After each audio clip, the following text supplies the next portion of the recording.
안녕하세요. 송석원입니다.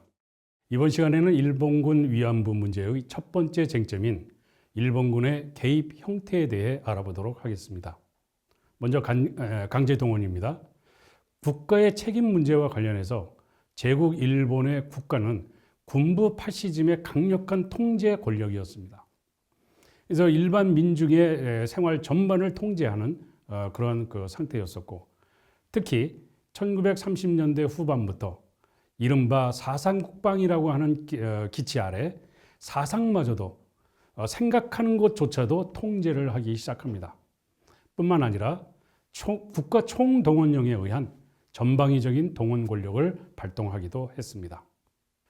위안부 제도의 설계 및 운영에 관련한 책임의 범위를 보면 이 국가의 책임과 관련해서 굉장히 중요한 문제인데, 이 위안부 제도를 설계하거나 운영하는 데 대해서 그 책임을 넓게 인정할 것이냐, 좁게 들여다볼 것이냐 하는 게 굉장히 갈리는 그런 부분이라고 할 수가 있습니다.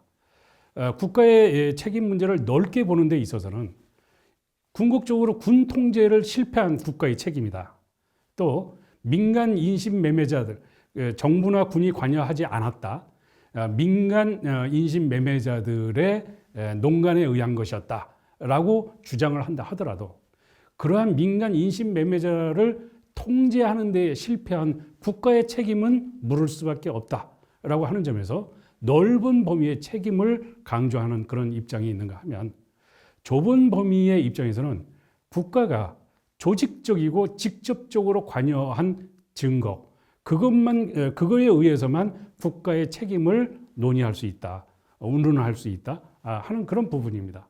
그러니까 대체로 보시면 국가의 조직적, 직접적인 관여라고 하는 측면에서는 일본 정부가 그런 근거가 없다, 그것을 입증할 만한 근거 자료가 없다라고 하는 점에서 일본 정부는 굉장히 좁은 범위의 국가 책임을 책임의 입장에 서 있는 반면에, 민간 측면에서는 정의기억연대라든가 위안부 피해 당사자라든가 이런 데서 보면 군 통제를 국가가 하지 못했다, 민간의 인신매매를 통제하지 못한 국가의 책임 실패, 국가의 실패도 역시 책임이다 하는 점에서 국가의 책임을 보다 넓게 보려고 하는 그런 입장이 대립하고 있는 그런 측면이 있다고도 할 수가 있겠습니다.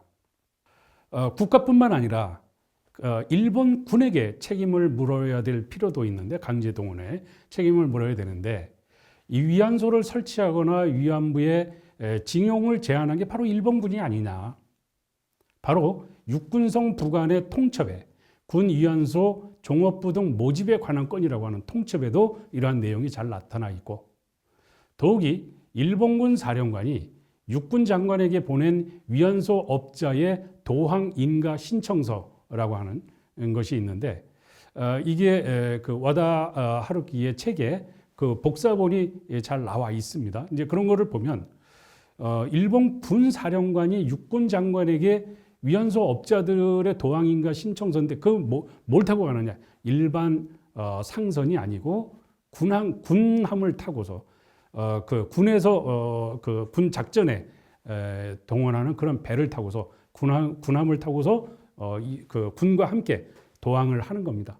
그렇다면 그런 점에서 보더라도 위안부가 일본 군의 관리하에 이동을 같이 했다라고 하는 점이기 때문에 일본 군이 위안소의 설치와 위안부 징용, 이동 등에 상당한 책임이 있다고 보는 것은 지극히 당연한 것이 아니겠느냐 하는 그런 입장입니다.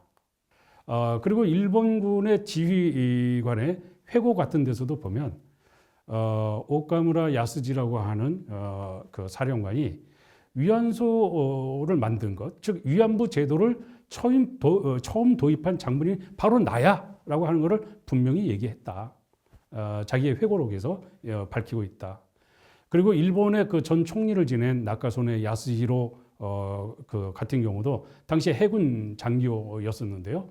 역시 마찬가지로 이제 그 강제 동원의 임무를 맡기도 했었다라고 하는 점이 잘 알려져 있고, 그 이외에도 일본군의 지휘관뿐만 아니라 일반 그 사병들 또는 군의의 증언들이 강제 동원을 가리키고 있습니다.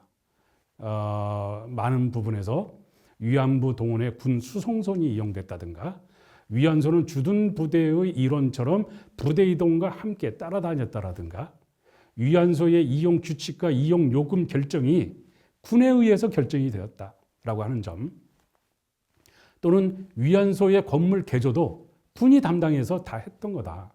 그게 만약에 민간업자의 제멋대로의 그런 그 상행이었다 그러면 그걸 왜 군이 개조를 담당할 수가 있겠습니까? 그런 측면에서도 군의 관여를 부정할 수 없다라고 하는 점이고, 위안부 여성의 식료품이라든가 의복, 침구 또는 식기 같은 것들을 왜 일본 군이 제공을 했느냐? 결국은 위안소를 군이 관리했기 때문에 이런 것의 제공을 군이 했던 게 아니겠느냐 하는 그런 문제입니다. 또 각 부대가 위안소를 감독하고 통제한 그 현황, 그리고 정기적으로 위안부들에 대해서 위생검사, 즉 성병검사를 중심으로 한 위생검사를 군의들이 담당했고, 그러한 내용들을 기록으로 남긴 군의가 있었다라고 하는 점 등이 그 내용입니다.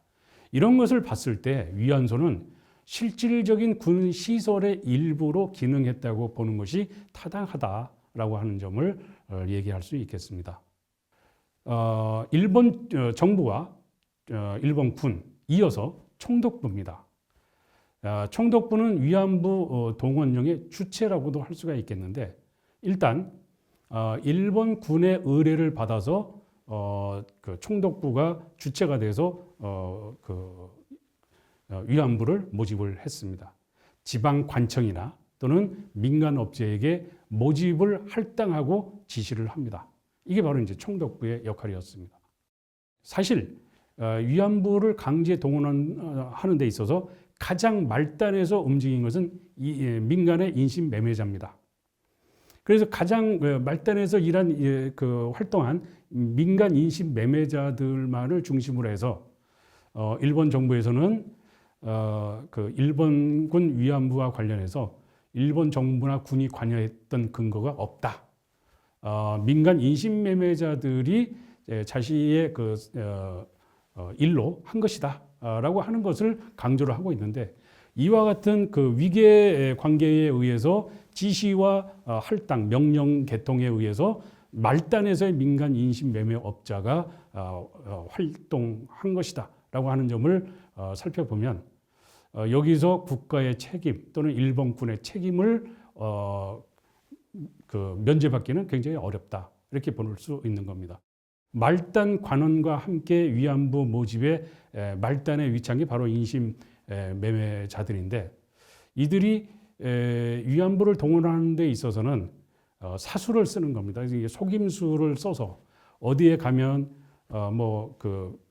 다친 병사들의 그 치료를 한다든가 위로를 한다든가 하는 것이고, 그 급여도 괜찮고 하는 식으로 속임에 의해서 동원을 하는 경우도 있었고, 납치나 유괴에 의한 동원이 일반적으로 이루어지게 되는 그런 측면입니다. 다음으로 위안소 운영의 주체에 대해서 살펴보도록 하겠습니다. 먼저 일본군 위안부의 위안소를 누가 운영했나 하는 것을 보면, 기본적으로는 일본 군이 운영의 주체로서의 역할을 했다고 볼 수 있는 측면이 있습니다. 일본군이 위안소 운영의 주체라고 하는 측면은 군이 직영한 위안소가 있었다라고 하는 점. 둘째, 민간 시설에 군이 위탁해서 운영했다고 하는 점.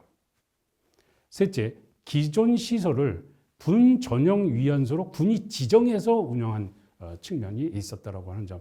이러한 세 가지 점에서 일본군이 위안소 운영의 중요한 주체 중에 하나였다라고 볼 수가 있겠습니다.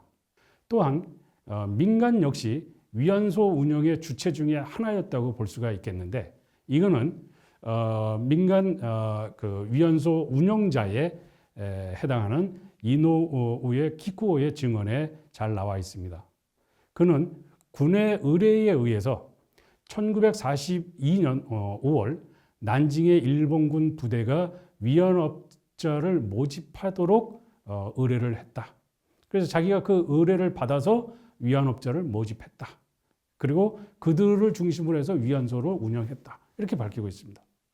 그러면서 이노우에 기쿠오가 증언한 내용이 좀 더 있는데 그게 뭐냐면 군이 관할하기 때문에 위안소를 운영하는 데 있어서는 반드시 군의 허가가 필요했다.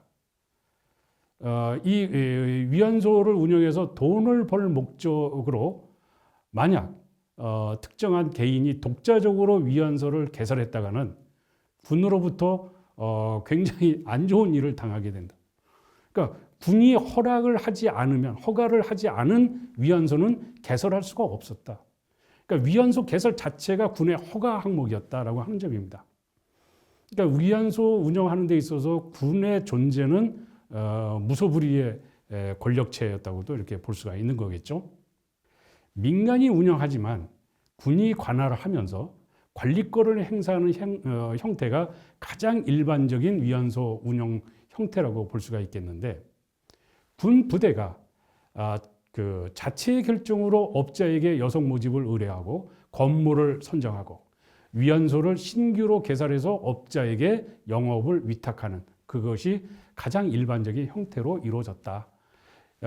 그리고 이러한 형태, 세 번째 이런 그 군 관할을 하면서 관리권을 행사하는 이런 형태에서조차도 비록 그것이 운영은 민간에게 있다 하더라도 군의 관할에서 벗어날 수가 없다고 하는 점에서 여전히 위안소의 운영과 그 경영 이런 데 있어서 군이 핵심적인 역할을 했다고 볼 수가 있겠습니다.